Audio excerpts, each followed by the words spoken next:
Assalamualaikum warahmatullahi wabarakatuh. Kami daripada kumpulan 10 akan membentangkan tentang konsep mandala yang telah diamalkan oleh kalangan negara Asia Tenggara sehingga abad ke-19. Ini adalah ahli-ahli daripada kumpulan kami. Saya Nashidah Amira binti Muhammad Sukimi yang memegang kad matrik bernombor D20191089430 akan membentangkan tentang pengenalan dengan negara-negara yang mengamalkan konsep ini. Mandala adalah berasal daripada bahasa Sanskerta yang bermakna lingkaran ataupun ia dipanggil sebagai bulatan. Konsep mandala ini mengandungi 3 bulatan utama, iaitu bulatan yang pertama dipanggil sebagai ibu kota, bulatan kedua dipanggil sebagai wilayah gubernur dan bulatan ketiga dipanggil sebagai tanah jajahan. Mandala adalah merupakan sebuah konsep Hindu yang turut digunapakai dalam konteks agama Buddha. Dalam konsep Hindu-Buddha, mandala adalah simbol yang menggambarkan tentang pencapaian dan perjalanan kerohanian manusia, baik kosmos, mikro dan makro. Negara yang mengamalkan konsep mandala adalah seperti yang berikut, iaitu Kerajaan Bagan di Myanmar, Kerajaan Ayutthaya di Thailand, Kerajaan Angkor di Kemboja, Kerajaan Champa di Vietnam, Kerajaan Sriwijaya dan Kerajaan Majapahit di Indonesia. Assalamualaikum. Saya Nur Hasniza binti Ramli bernombor matrik Kandi 2018945. Saya akan bentangkan konsep mandala dalam sistem pemerintahan. Konsep mandala diguna pakai untuk menunjukkan kekuasaan dan juga kedaulatan Deva Raja. Pusat mandala dikuasai oleh Deva Raja yang telah menyebabkan kerajaan menghadapi masalah dari segi birokrasi dan juga pembahagian tugas yang tidak sistematik. Mandala juga turut menekankan konsep ufti yang merujuk kepada hubungan dua hala berbanding dengan kawalan ekonomi dan juga kehakiman. Kerajaan-kerajaan ini tidak mempunyai birokrasi yang kukuh, terutamanya dalam menguruskan hal-hal yang berkaitan dengan wilayah. Contohnya Thailand. Walaupun sudah ada pembahagian tugas di mana Kalahum bertanggungjawab untuk menguruskan hal-hal tentera, manakala Mahathir bertanggungjawab dengan hal-hal awam.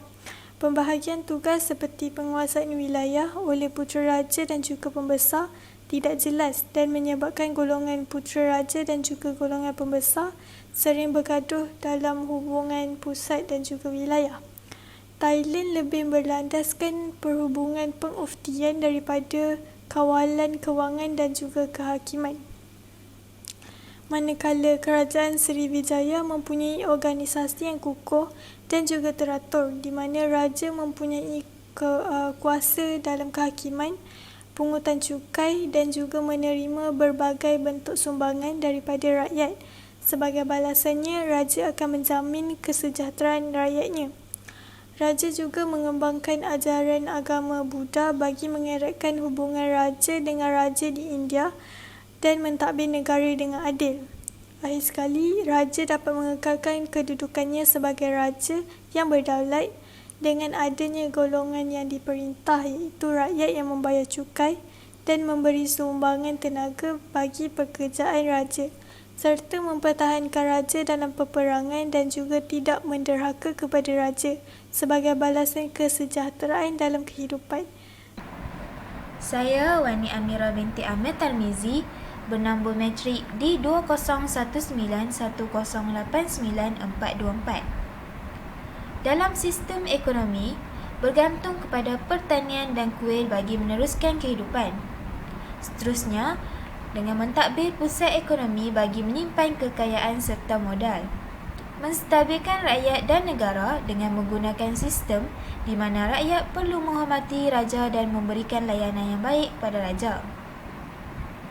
Kekuasaan dan kekuatan raja dapat dilihat daripada segi kesuburan dan keamanan. Dalam Kerajaan Angkor, ada menyatakan bahawa rakyat jelata perlu setia kepada raja dan bersedia untuk berkhidmat untuk raja. Jika tidak, mereka akan dikenakan hukuman yang berat. Ideologi ini dapat membantu raja memerintah negara dengan kerohanian yang berdaulat atas rakyatnya.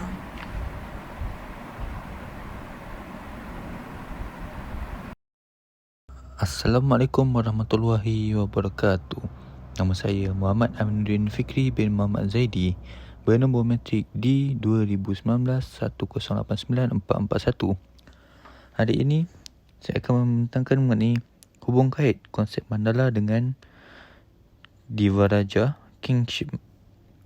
Baiklah, untuk hubung kait ini adalah kita dapat lihat seperti golongan bangsawan memberikan hadiah yang berupakan emas, tanah, haiwan ternakan, makanan dan tenaga kerja kepada kuil untuk menunjukkan kesetiaan mereka terhadap kuil pusat dan raja, seperti contoh di Kerajaan Angkor. Di Kerajaan Angkor, golongan bangsawan mereka telah memberikan hadiah yang seperti emas, haiwan ternakan, makanan dan tenaga kerja kepada kuil untuk menunjukkan kesetiaan mereka. Baiklah, seterusnya ialah pengembangan kerajaan juga memberi manfaat kepada rakyat tempatan dalam kehidupan seharian mereka dengan taraf hidup yang lebih tinggi. Kerajaan Angkor memperlihatkan kemampuan Raja Angkor untuk menggunakan konsep mandala untuk mencipta kekayaan.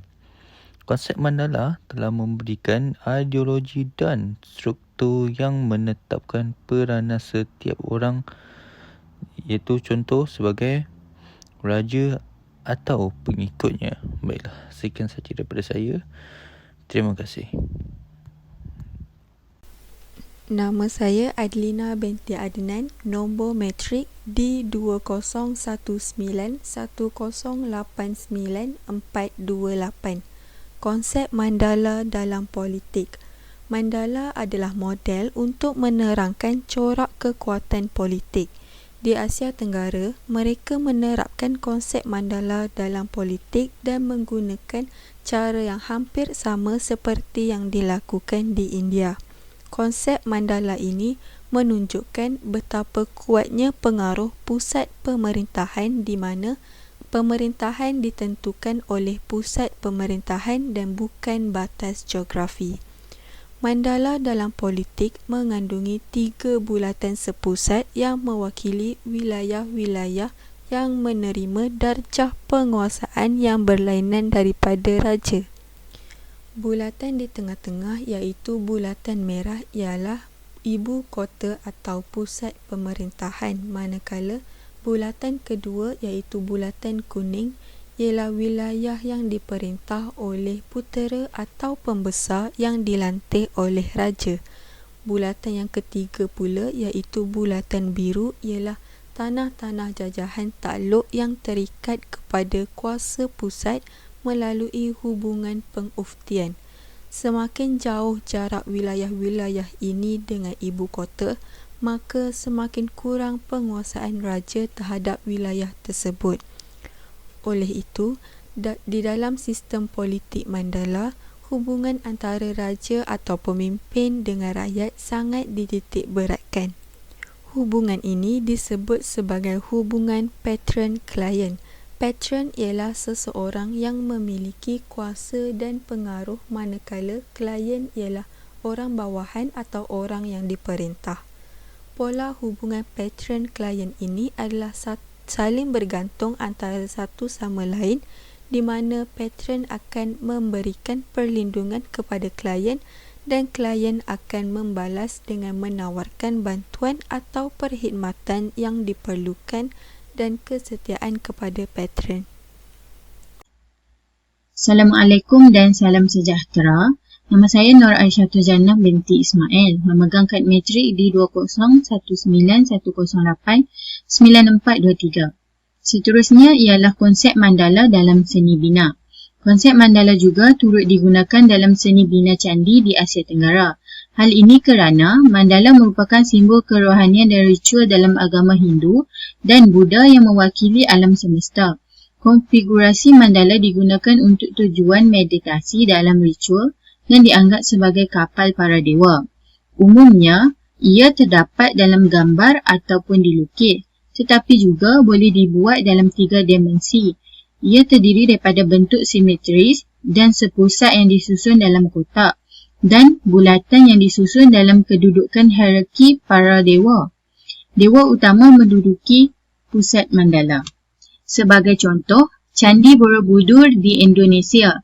Ia dibangunkan sebagai stupa besar yang dikelilingi oleh yang lebih kecil yang disusun di atas teras yang dibentuk sebagai piramid melangkah.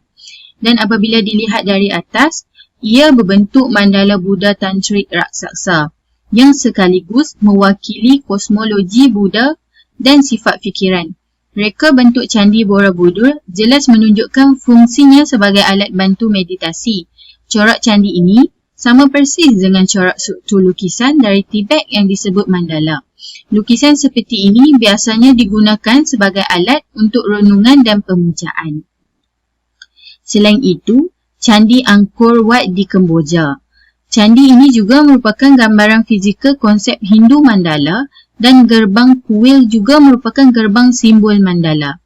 Angkor Wat adalah replika miniatur alam semesta dalam batu dan mewakili model dunia kosmik. Menara pusat naik dari pusat tugu yang melambangkan gunung mitos, Meru, yang terletak di pusat alam semesta.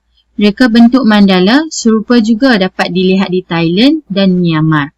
Sekian, terima kasih. Assalamualaikum dan salam sejahtera. Nama saya Muhammad Haziman bin Ismail, memegang kad metrik D20191089436. Akhir sekali kesimpulan, konsep mandala yang tidak memerlukan batas wilayah yang menyebabkan kawasan bertindih. Konsep ini tidak lagi mempunyai tindakan integratif atau pentadbiran birokratik. Ahli akademik Eropah mengatakan konsep ini hanyalah penghormatan, tetapi dalam konsep mandala ianya adalah wilayah yang ditakluki bebas seperti wilayah atau negara. Konsep mandala berakhir dengan kedatangan penjajahan Eropah di Asia Tenggara bermula abad ke-17. Kesan mandala yang ditinggalkan kepada negara Asia seperti candi, budaya dan agama Hindu ini menunjukkan konsep mandala telah memberi kesan kepada masyarakat di Asia Tenggara. Contohnya di Bali, Indonesia. Tinggalan konsep mandala dapat dilihat melalui budaya dan agama yang mereka anuti dan tinggalan kuil dan candi. Penjajahan Eropah telah mengubah gaya hidup dan wilayah masyarakat kepada sepadan. Konsep ini wujud sehingga kini. Itu sahaja daripada kumpulan kami. Sekian, terima kasih.